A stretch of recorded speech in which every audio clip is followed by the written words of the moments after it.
Everyone on the line has been muted except for the presenter. In an effort to eliminate background noise, if you have any questions during the webinar, please use the chat box and they will be addressed by today's speaker. We will be circulating a survey following the webinar to obtain feedback, so we ask that everyone please take a couple of minutes to fill it out. I will now pass it off to Peter to introduce today's speaker. Thank you, Natalie, and hello everybody, whatever time it is where you are. So my name is Peter May. I'm a health economist at Trinity College Dublin in Ireland, and with Nikki McCaffrey from Deakin University in Australia, I co-run the SIG on palliative and end-of-life care. As populations age, people are living and dying with more serious chronic conditions, and in high-income countries, this is causing a lot of problems. Health systems are originally designed to provide acute episodic care, are very poorly configured to meet the needs of aged, multi-morbid, complex populations. And then in low and middle-income countries, we actually see need growing even quicker as they make the shift from infectious disease to chronic disease as well. So beyond that sort of massive growing need, this sort of raises all sorts of interesting health economics questions around outcome measurements, changing household structures, the role of unpaid care, the value of time, the value of life, the purpose of medicine, and lots of other simple questions like that. So the SIG aims to work across these sorts of questions. We've got a diverse membership, some of whom very sort of technical, nice type quality analysis people, and people from much more sort of unorthodox ways of thinking about these things as well. And of course, we're always interested to bring more people into the group if there's others who want to collaborate and work with us on these sorts of questions. Today, I'm delighted to present one of the SIG members, Professor Heather McLeod. Heather's going to be talking to us on the different trajectories during the last 10 years of life in New Zealand, including associated costs and some projections of future need as well. Heather is an actuary by background and has been involved with iHEA since 2005. She's been in New Zealand since 2010 and consults with the Health Ministry, healthcare purchasers and providers, among others. She has visiting appointments at both the University of Auckland and the University of Stellenbosch, and her current research interests are on the impact of longevity on palliative care and the financing of end-of-life care. So I'll hand over now to Heather. From your point of view, Heather, I'll try to keep an eye on the question boxes and things like that. I think unless you particularly want to stop to handle anything midway through, it makes more sense that you do your presentation, and Natalie and I'll keep an eye on the questions, and we'll deal with those at the end. Peter, thank you very much. Thank you for the introduction. Natalie at iHEA, as well as Nicole, thank you very much for all the organization. It's a great pleasure to be talking to you this morning from New Zealand, and I'm going to go straight into it. There are a great number of images I want to share with you today. Some of them I will show you fairly rapidly, but you're welcome to the slides afterwards, and always it's to give you something of a flavor of what the sorts of analysis that we are doing. So I'm going to be using this red laser pointer to show some things. This is New Zealand, births and deaths from the 1800s onwards. And the top line is births, the bottom line is deaths. And you can see the First World War and the flu epidemic, the Second World War, but otherwise deaths have been increasing fairly steadily. If you look at births, we were at the level of about 30,000 births a year, and I must just preface, New Zealand is a very small country, so these numbers are going to seem impossibly small to many of you. We're about 4.8 million at the time this study was done, just under 5 million people now, and so we have around 30,000 deaths a year. But if you look back, 30,000 births a year was kind of in the interwar period, and followed by, as it was in many developed countries, a baby boom. The official definition is between these two lines. The numbers actually started increasing before and decreased a little towards the end. But effectively, we went from 30,000 births a year to 60,000 births a year in quite a rapid time period. Deaths have only just gone over 30,000 a year, probably in the last 5 or 6 years. And as I often say to policymakers, entrances to the world, exits from the world. Deaths are going to catch up, and they're going to catch up very rapidly. to mirror what happened with births. So if we look at that, the first hospice in New Zealand was developed in 1979, so that's when this picture runs from. Just keep your eye at the top of this line. This is the number of deaths every year. This is, at the time this image was drawn, this was the historical numbers. Then we had regional projections available through to 2038, national projections through to 2068. And you can see what's going to happen. We've effectively over the last 20 odd years, 30 years, just moved up fairly slowly in terms of death numbers. They're going to escalate dramatically. And again, saying to policymakers, don't just look at our regional planning horizons, because that's only halfway up the slope of what's going to happen to total deaths. The second most important thing on this graph, though, is the age banding. And I think the day we first saw this, we were really shocked.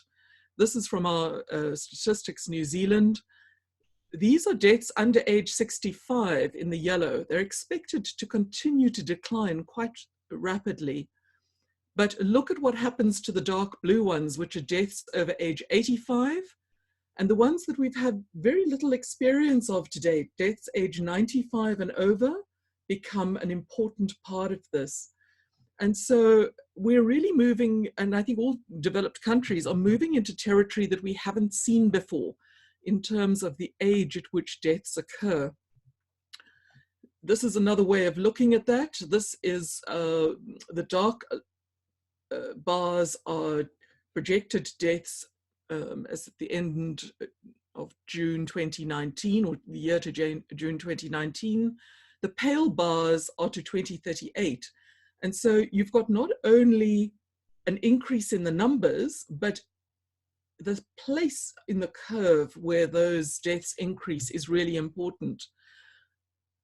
Deaths decline, or expected to decline, in what we call the cancer years, the kind of 40 to 75 or so, at the later part of the curve. And we run this through to 95 plus or 100 plus for most of our analysis. Deaths are going to increase pretty dramatically, and that, more than doubling at age 90 to 94, for example, is going to be a huge impact on our health system. Very elegant piece of work from Lynn and Adamson in 2003, and where they postulated different trajectories at the end of life. And you've got effectively the accidents, which are almost like a cliff face, sudden deaths. Cancer deaths, which are quite predictable once the decline begins. And this is, of course, the structure that most hospices were set up to deal with. They also talked about an organ failure pattern where people are in and out of hospital. They're often these exacerbations. People become more frail, they enter hospital, they come out again. If you look back over time, it's as if they're becoming more frail all the time. And death is sometimes quite unexpected and might happen during one of these exacerbations. And then a trajectory they called frailty and dementia, also described as prolonged dwindling, where functionality starts at a lower level and continues for some time. These time periods can be very different. Decline in cancer could be a few months, whereas frailty and dementia, we talk about 7 years on average for some of those. So very different sorts of trajectories. Always really liked this idea. And it was interesting that Palliative Care Australia back in 2010 suggested that these cancers for them peaked around age 65, the organ failures at 75, and the frailties and dementias from 85 onwards. And given that aging of deaths that we're expecting, we wanted to explore this idea. So this particular study, it's all deaths in New Zealand that occurred and were registered in calendar 2015. We have big linked data for this. It goes back 10 years for most of the data sets. It goes back longer, 25 years for the cancer registry and hospital admissions. And we have something called inter-RI assessments, which I think many people around the world have started implementing. They're assessments that are done either at home or in hospital or in aged care, but that is much shorter. We have around 3 years in this study. And we were looking at who was not reached by specialist palliative care, by which we mean hospices or hospital palliative care, or by aged residential care, or ARC, as it's described here. And there were a number of other parts to the study, and I'll show you some highlights from the various other pieces.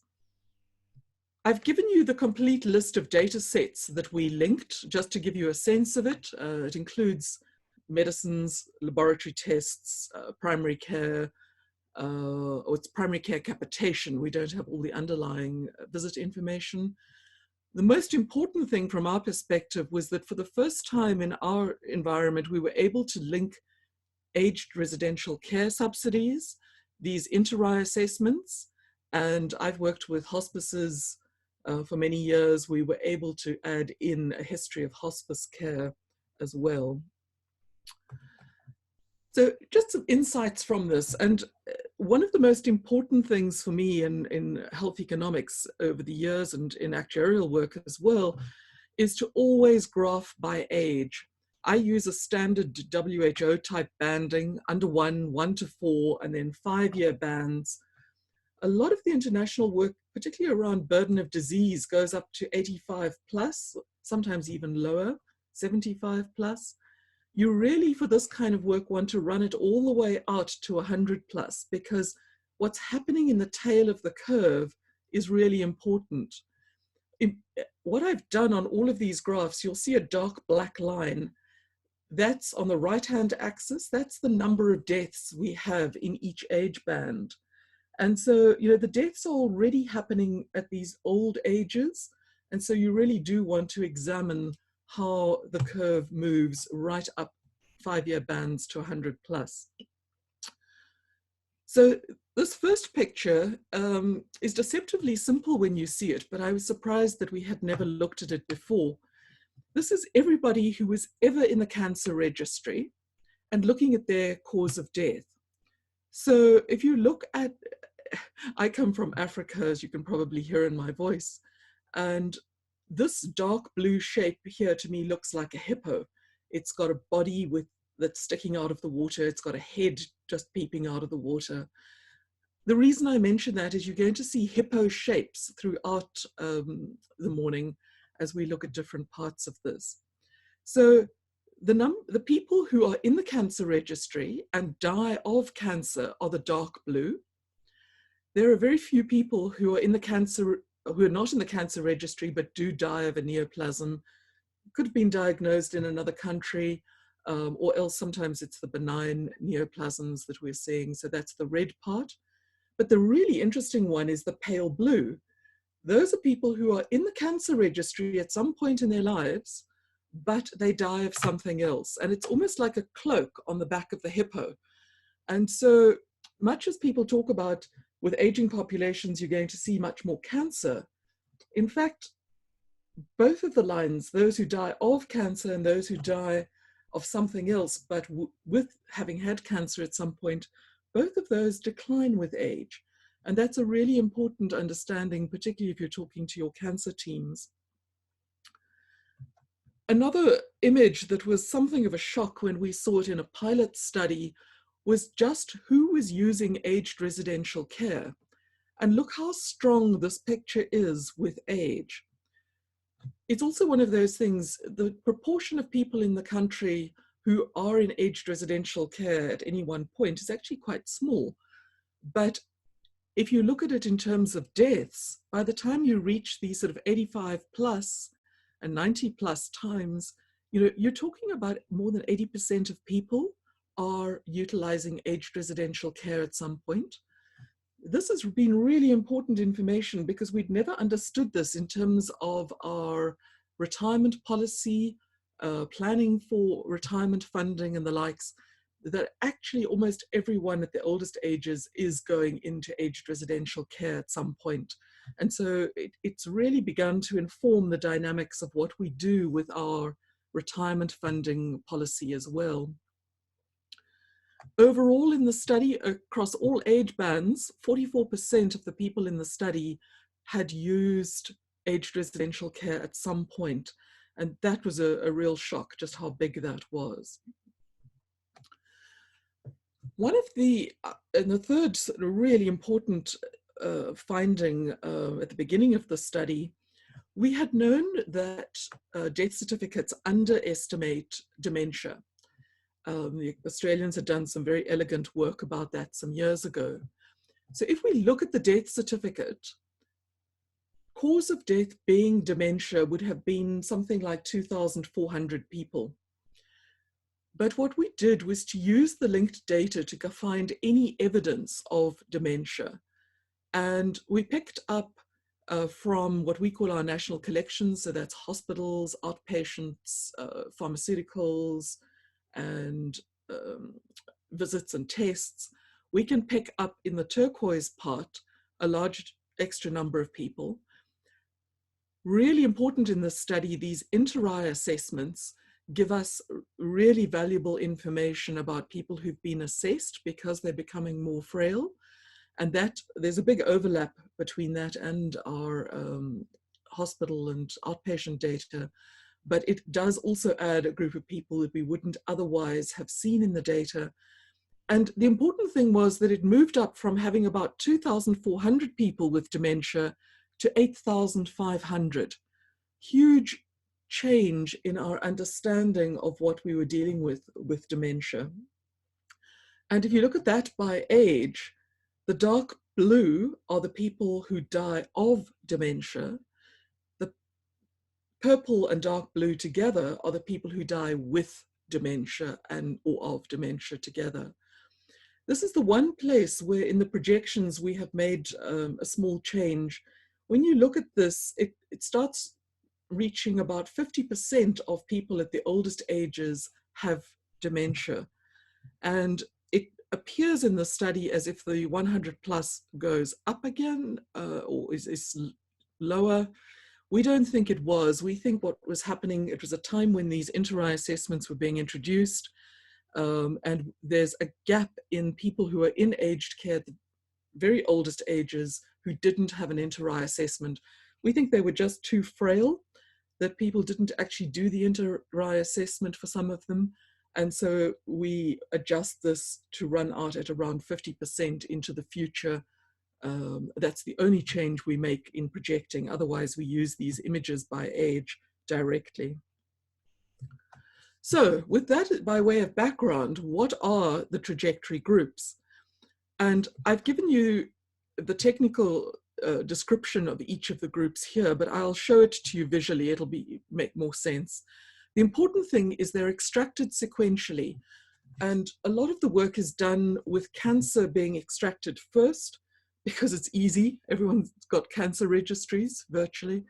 But actually, my colleagues at the University of Auckland had been doing some really interesting work where they'd pulled out dementia first, then cancer, then left everyone else in what they called chronic disease. And that turns out to be a really good strategy for this work. So that's the order they're coming out, and I'll show it to you visually. So the first one that comes out is dementia. The purple here, you've seen that shape. The second one that comes out is the cancer, and you can see it's now a sort of pale red hippo shape, which you've seen before. The people who have cancer but die of something else end up in this dark blue part, so that's the cloak on the back of the hippo. But we also add in there people who used aged residential care and people who had an inter-eye assessment. So they were frail enough that something triggered an assessment to provide either care at home or care in a facility.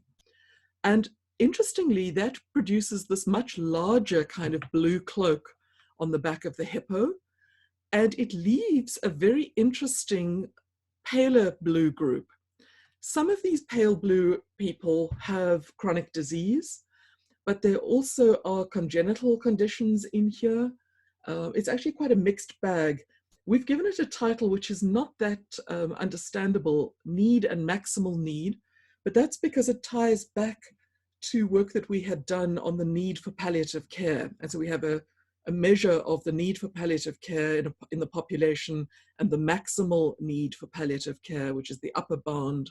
And so it picks up everybody else under those two boundaries.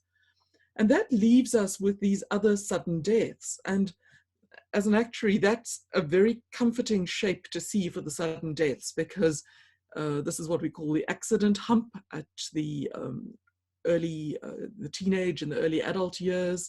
It's accidents, violence, suicides in these sorts of years. And the important thing when you look at this, and you look particularly at the tail of this curve, is that it's not cancer that you're going to be dealing with, or that you are dealing with at the moment, actually, let alone into the future, but it's dementia or chronic disease. I tend to use the phrase chronic disease brackets frail elderly, because they have got disease, various chronic diseases, but they the predominant issue is that they become frail. And there, of course, are chronic diseases in the dementia group. There are chronic diseases in the cancer group as well. So, you know, you've got these classic curves of multimorbidity, which underlie everything at the end of life as well. So chronic disease here, it's better if you read it as frail elderly for the dark blue group. If we look at that in terms of the absolute numbers in our study, so 31,000 deaths in total, turns out dementia is slightly bigger. It's a handful of people bigger than cancer. This was a huge shock for policymakers in New Zealand. And it really has changed the dynamic around how we start to look at what we need to be dealing with for these older people. So dementia, bigger than cancer. Then you've got the chronic disease group, a little bit smaller than that. We do have regional differences that are related to the supply of facilities. And we do look at this in a variety of ways. If I go back to that image by age and I superimpose on there the age for deaths in 2038, you can see that here's the decline in the cancer years, and here's the huge growth that we're expecting to see in these older years. I've shown this to many clinicians, and to try to get a sense of if they can see any other possibilities into the future for these older deaths. But no, we don't have any other plausible alternatives other than that we're going to see a lot more dark blue and a lot more purple, dementia and chronic disease. And we can do that formally. We do have projection models that do this. On the left here, you've got the study values. Here are the projected values. The dementia deaths go from around 8,500 now to just on 16,000 by 2038. So yes, really something of a concern for how we manage that. And it's one of those things, as you look through the graphs that come up now, keep your eye on dementia and the chronic disease groups, because those are the ones that are going to put the pressure on the health system. Interestingly, the cancer deaths likely to increase a little bit, but it's not as dramatic. So we can look at a number of different things with these 5 groups along the bottom. Here, for example, is looking at the people who use aged residential care. In green, you go to the top of the 2 green bars. For dementia, 85% of people end up utilizing aged residential care. For the chronic disease group, it's around 50%. And for the cancer group, interestingly, it's 27% already. In New Zealand, we have very few deaths in hospital. Most of the deaths happen in aged residential care. And that's because hospitals have become very good at discharging people to aged residential care right at the end of life. Here, for example, you know, much as our public hospitals and EDs complain about the pressure of the elderly, when we look at it this way, we see a very interesting phenomenon. In the dementia group, 30% of the people don't ever use public hospital or ED in the last year of life. And that's a kind of group that those hospitals are just not aware of. That they're not coming in. They're not aware of these people at all. And this picture I haven't included it here by age, but it really strong curve at the end of life for people not going into hospital or ED. The highest users are our cancer group, which was also an interesting phenomenon. So if we go to the main study question, this need for palliative care, who is receiving specialist palliative care? Let's start with Hospice Services. And Hospice Services also look like a hippo shape. We'd known this for some years. We'd been able to make some estimates before doing it in terms of linked data, so it wasn't a surprise to the hospices. But they're seeing about half of the deaths in the cancer years, but at older ages, their involvement declines really substantially. And this is, again, an important understanding for the role that hospices have played. They're beginning to change their role to be much more supportive of deaths at older ages and where those deaths happen. And I'll show you a little bit of that as we go. If we look at that by the 5 groups, hospice began with cancer. It is still, they're reaching 78% of all people who die of cancer. Of course, we're interested in why they're not being called into the other part, but that could mean that primary care is coping well, or the oncologists are coping well. But involvement of hospices with dementia and chronic disease and the other groups is actually quite low. Overall, hospices see 31% of all deaths in the country. We can look at this. We struggled with hospital palliative care data, and so this is only an estimate. But if you look at this red picture for a moment, very similar picture if we overlay hospital palliative care. If you include that, then 90% of the people with cancer have been reached by specialist palliative care, and the numbers are still low for the other groups.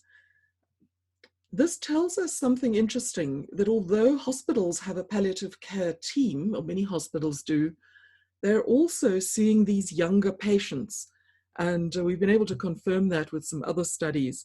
And so again, that gives those teams a bit of an understanding that they're actually not being called in to a lot of the older people. So who is seeing the older people? Well, it's aged residential care. On this particular image, I've gone back to using hospice in dark red. Where hospice and aged residential care together are involved, it's now in stripes. And then where aged residential care is on its own, it's this pale green. And you can see for the dementia group, hospice is not hugely involved, but aged residential care reaches many of them. For cancer, it's hospice, not aged residential care. For the chronic disease, aged residential care alone is responsible for 44% of the deaths. So this has added a lot to our understanding of who we need to look to provide end-of-life care at a specialist palliative care level. On this, I've superimposed our work on who was in the need for palliative care. There's a group of people here that don't fall into our need for palliative care. And so the gap, we call it the cream gap, is just this 56% here. The cream gap is an interesting one because these are the people who are not seen by hospice, they're not seen by aged residential care. And so we have to look to either primary care or district nursing to provide that end-of-life care. And that's given us a whole new understanding about the levels of support that are needed to those groups. It's even more interesting if you look at it by age, and I've often said this is the most important image coming out of the study. The ones in white here are the ones that don't fall into our need for palliative care. So the deaths happen too quickly. We don't believe we could have provided palliative care. Dark red, hippo shape is hospice. Here's the crossover between hospice and aged care. Here's aged care alone as kind of this green funnel. And here's the cream group. So 26% of deaths in the country, we are looking to primary care or to district nursing to provide that support. And this has really galvanized things amongst our planners to create much better. We have what we call a hub and spoke model, which is where specialist palliative care provides support to primary providers of palliative care in order to give them support around pain relief and things like that. Over time, you would hope that by providing the support, they upskill the primary care providers a lot better, and specialist palliative care then becomes much more of an advisory service. That's how we're going to cope with these very large increases in numbers. There's no way that we have enough people, we can train enough people to provide specialist palliative care to all of the deaths. But if we can upskill the primary providers, which are GPs, district nursing, we call the aged residential care sector as well a primary provider of palliative care. If we can upskill them, then we can hopefully deal with these huge extra numbers. So, what else did we learn from the study? We did a whole section on looking at what was happening in the last 3 years of life, and also particularly, of course, in the last year of life, and looking at it by day. These are hugely interesting data sets, as well as being huge sets of data. And what was particularly intriguing was that, very often you will take your data and you'll start grouping it into, say, weeks or months or something like that. But actually, it turns out that if you leave it in days, you get a much more intriguing result. And it's actually surprisingly smooth, even with only 30,000 deaths. So the color scheme here, dark blue is hospital, public hospital. Green is aged residential care, as before. The dark red is hospice inpatient unit. The gold is hospice care in the home. And then the creamy part are people at home. We don't know what support they had. We have very poor district nursing data sets nationally here, so we can't tell to what extent they were in helping people. But it gives us a sense of the amount of care that's going to be needed and support to people who are still at home. And this is for all the trajectory groups together. You can see right at the end how the numbers in public hospital go up. Also support from various other groups. But let me show you very rapidly the 5 trajectory groups in reverse order. So here's the other sudden deaths. There's kind of a background level of hospital use, and then right at the end, some of them do make it into hospital, but a fairly large proportion of them do not. Those might be suicides, drownings, and the likes. Here's this young group, the need and maximal need. They're a really difficult group to characterize, and we get a better result if we pull out certain groups of interest like the congenital diseases, or pull out some of the chronic diseases individually. But they're not actually utilizing public hospital a great deal. There are some where obviously hospice has been called in for quite some time, and right at the end, there's often quite a good deal of hospitalization. Here's the chronic disease group, and you suddenly see this involvement of aged residential care, and sometimes going back 3 years and more. But look towards the end, just how many people are ending up either in hospital or aged residential care. Death, of course, here is on the right. And if you look at the cancer group, how different that is, a little bit of use of aged residential care, but hospice is deeply involved here, particularly in the last quarter of life. And here's dementia. And these people being admitted to aged residential care for quite some time, by the beginning of the last year of life, half of them are already in institutional care, and it increases as you get towards the end of life. So this is a really important group. In fact, our current work is actually on looking at this green group in much greater detail and seeing what we can do in terms of early warning systems and the likes. Here's a summary of those 5 groups just for the last year of life, and really intriguing to see how this, and as I said, this is just graphed on a per day basis, but look at the way in which this involvement of public hospital happens at the end. And so, gee, these have been really helpful in terms of working with policymakers, planners, to look at what we might want to do, what it would take to perhaps, not all of these hospitalizations can be prevented, but certainly to have a look at what we're doing for people where death is anticipated. We can also use this in projections, and this is one of the more dramatic projections. This is 2019 on the left, 2038 on the right. This is just the last year of life. This is what we're expecting in numbers, from around 8,000, some 8,500 and something, up to nearly 16,000. And really dramatic image to share with planners. What we also have out of it, having worked on these data sets on a per day basis, we can also see the transitions in the place of care. And this has turned out to be really intriguing. Again, summarizing it gives you one idea, but we actually found another way to demonstrate this. My colleague June Atkinson animated all of these on a daily basis. I'm not going to run it for you here, but there are instructions in the slide pack in the next slide on how to get them, download them and let them run. Basically, it runs from day 365 before death down to the day of death. And we show the 5 groups, not the sudden deaths. And what we can show is who was in hospital, who was in aged care, hospice IPU, home with hospice, and home alone.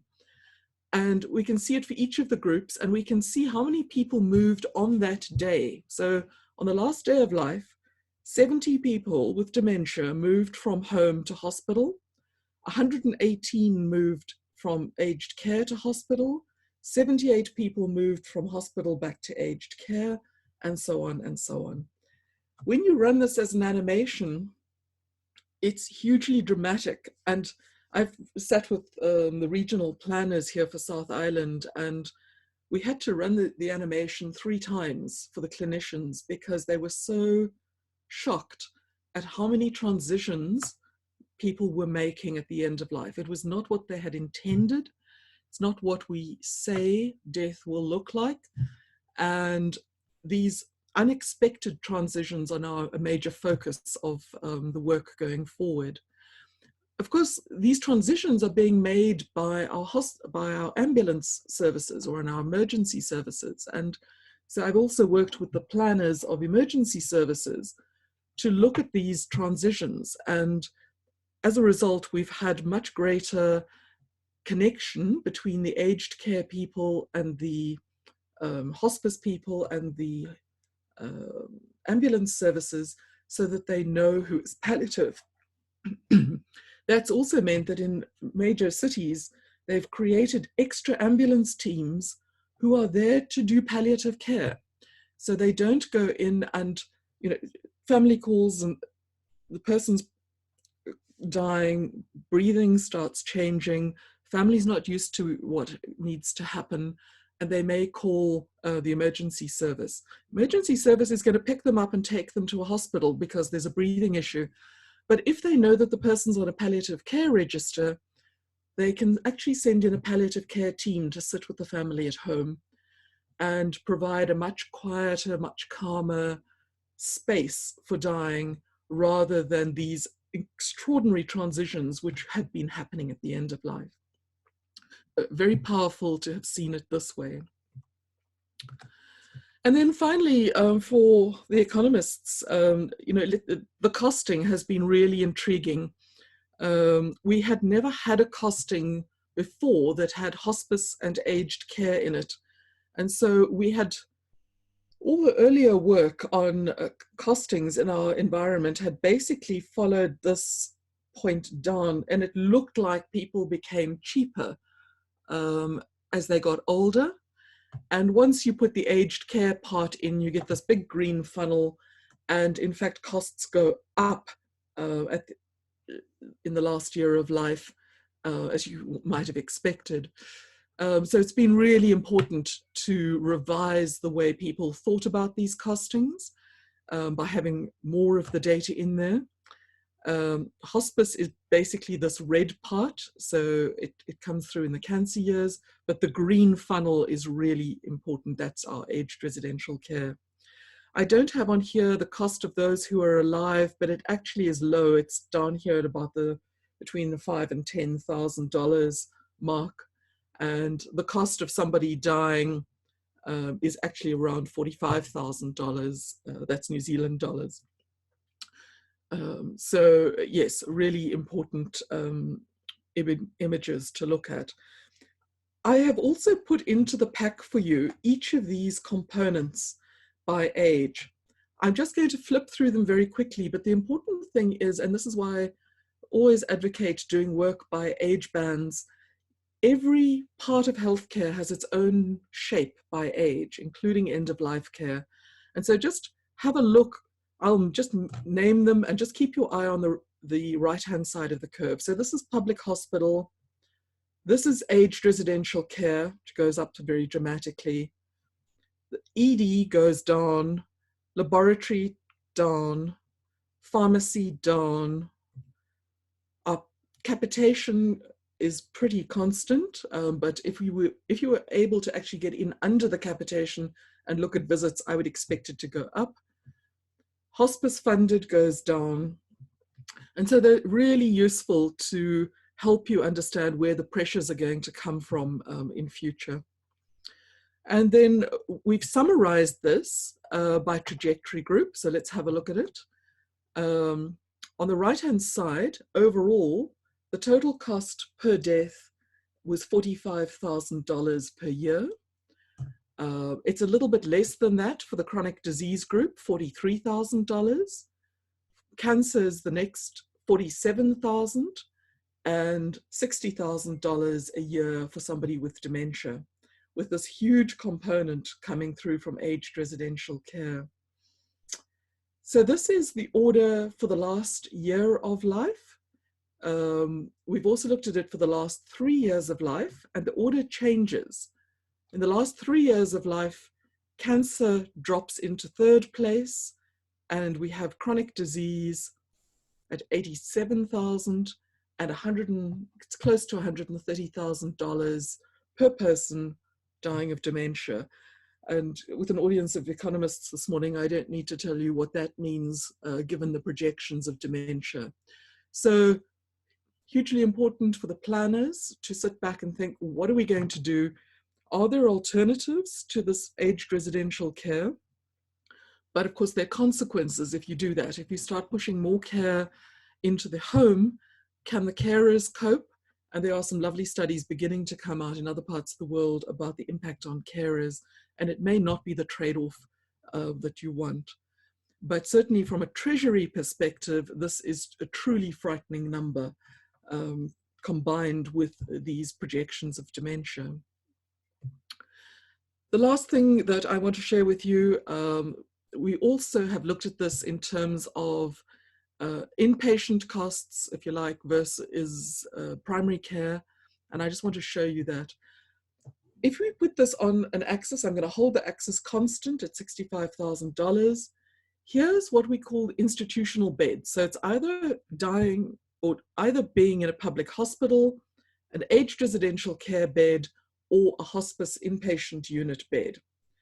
On the same scale, here's what we're spending. So this is what we're spending on beds. Here's what we're spending on primary care or out of bed, and it's that. Again, very dramatic to show policymakers this. They realize how little we're actually spending on anything other than beds, and that's changed and galvanized people a lot.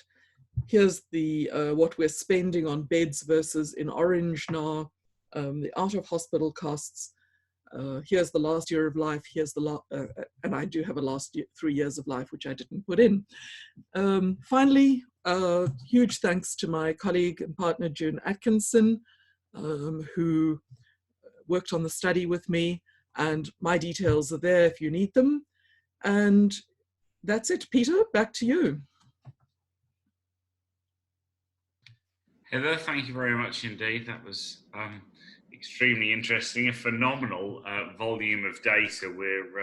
I don't know about other people's jurisdictions on the webinar, but in Ireland we're hamstrung by an inability to link data. So it really is amazing what you can do when you can bring all of those data sets together. I certainly had one or two thoughts, but I don't want to dominate proceedings. So I'll first of all ask if there's anyone on the call who wants to ask a question or make a comment.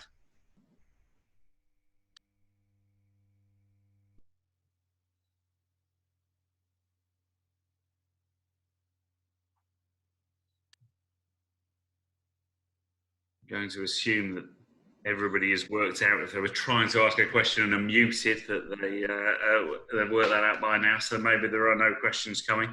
So I will, we tend to the hour, so we have time for a couple of questions. So you started to move towards my particular area of interest of this to the end, which is to start thinking about this in sort of counterfactual terms, and how, like, are there different, so the projections work is, as you said towards the end, they're terrifying, but while impressive in equal measure. So then in counterfactual terms, have you looked at, or are you looking at things that we could do that would change those patterns of cost even a little bit? And I'm thinking not so much of like early life, like public health interventions, but even once people are developing serious chronic diseases, can we identify, for example, the Dementia Group are obviously driving those costs by such a large magnitude.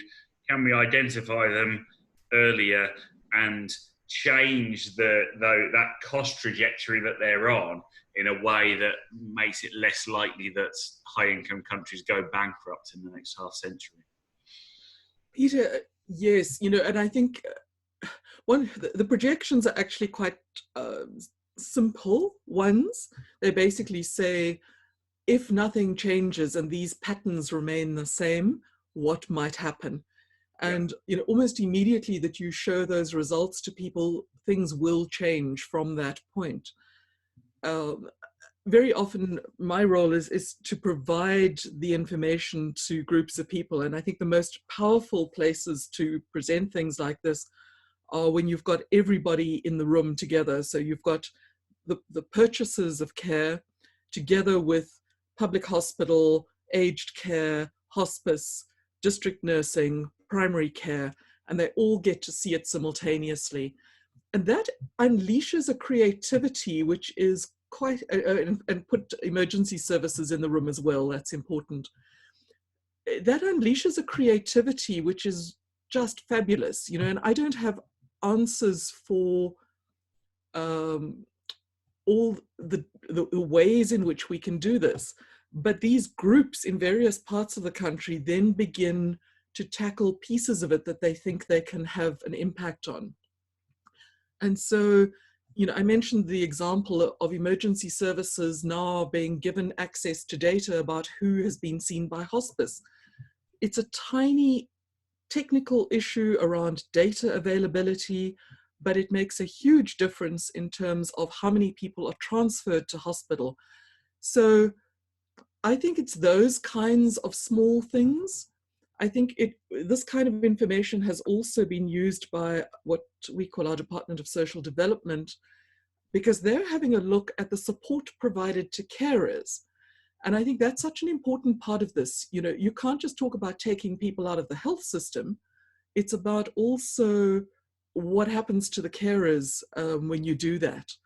And so the Department of Social Development is beginning to look at, should there be a carer's benefit, not just for people who are disabled, which we've always had, or for the younger ones, but what about people who are giving up their jobs to take care of an elderly parent? And you mentioned, the demographics around the age at which people are dying. I heard somebody say one day, if you've got a 95-year-old dying, her daughter is maybe 70 or 75 years old and can no longer turn mum. And, it's the grandchildren who might be doing, but of course they might not be able to take time off work.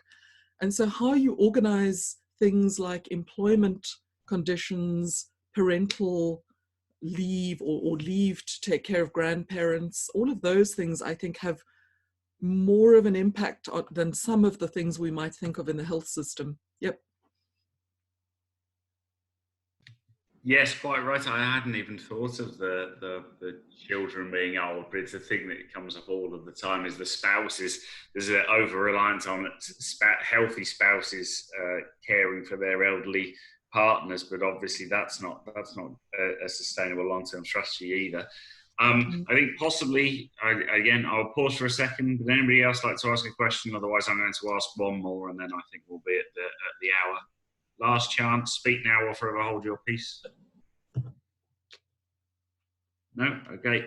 So, I could continue asking questions around that for quite some time, but if I have one more question, the issue of specialist palliative care and who is getting it, I thought was very interesting. So I hadn't seen it quite put that way before, of the 3 trajectories that you had of cancer with the immediate sort of fall off, the serious chronic disease with the dips, and then the sort of long-term dwindling, or whatever it was called, for dementia.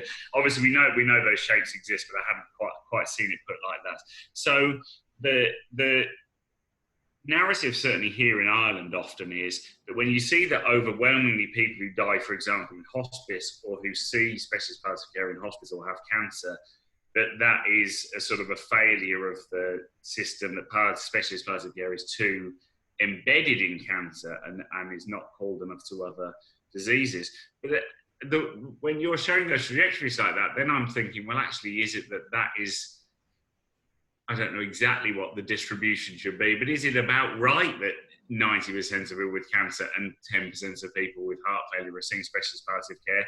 Because they're the ones whose trajectories we can predict. And if the idea is that specialist palliative care should be for those who are entering the last stage of life, then sort of what's sometimes called inequity by diagnosis is maybe not a bad thing at all. And we should be thinking about non-specialist palliative care, other types of models of care for the non-cancer populations. Is that something that has come up in your work? Oh, I think, Peter, both things come up. On the one hand, you've got hospices increasingly looking to what they can do in non-cancer care. And that's often a question of being involved with specialists and ensuring that those referrals come through. So that's the one side of it. But the other side is, how do we upskill people in the particularly aged residential care to be able to cope with dying? I mean, there are some interesting studies about pain levels at the end of life and in the non-cancer environment. And I would suspect that on balance, palliative care needs are not always fully met at the end in the non-cancer areas. But again, other than going down to individual case level, it's quite hard to say which ones would have benefited from specialist palliative care. But it's a topic that engages our health purchasers a great deal. And again, if you put everybody in the room together and look at where the gaps have been, hopefully it starts creating more of a dynamic to reach those people. Also for the primary care providers to reach out and ask for help on things. So we've started, I do a lot of work with hospices. We've started measuring, done it for 2 years now, we give the hospices a list of every facility in their area and ask them who did they see, because they provide education and training, or sometimes telephonic support helplines to other providers. And so we're starting to measure who they reached in the area. In time, we should be able to, through our big linked data, link back and say, of that cream group, what proportion was their provider reached by a specialist provider to provide support, you know, and who's linked into the hub and spoke model. So I think that's how we will measure it in future. But a lot of it is about just awareness. That cream group tend to fall, people ignore them because they haven't seen them. We just hope something good has happened. We're also running, as they have in the UK, voices studies, so asking families in some parts of the country how well things went. And sometimes that material is pretty confronting to see where people have fallen through the gaps. So I think support into families is going to be a huge issue. All that lovely stuff that's going on about communities of care is important, and about putting the knowledge of dealing with death back into communities so that they're not feeling so overwhelmed and therefore needing to transfer somebody to the formal health system. Yep. Okay. Yes, as I say, I definitely could keep talking about these things in the phenomenal amount of data you have for quite some time, but I see that it is the top of the hour, so we should probably draw this to a close. I think certainly I'm going to be emailing you in the next couple of weeks to ask some more questions, and possibly other people are as well. So thank you very much to everybody for attending this session. Please do make contact with me or Nikki or Natalie and Di at iHEA if you're interested in joining the Palliative End of Life SIG. And thanks finally and most of all to Heather for an excellent presentation. Thank you very much. Thank you. Good morning. Thanks, everyone. Thanks, everyone. Bye. Oh, good. Good, good.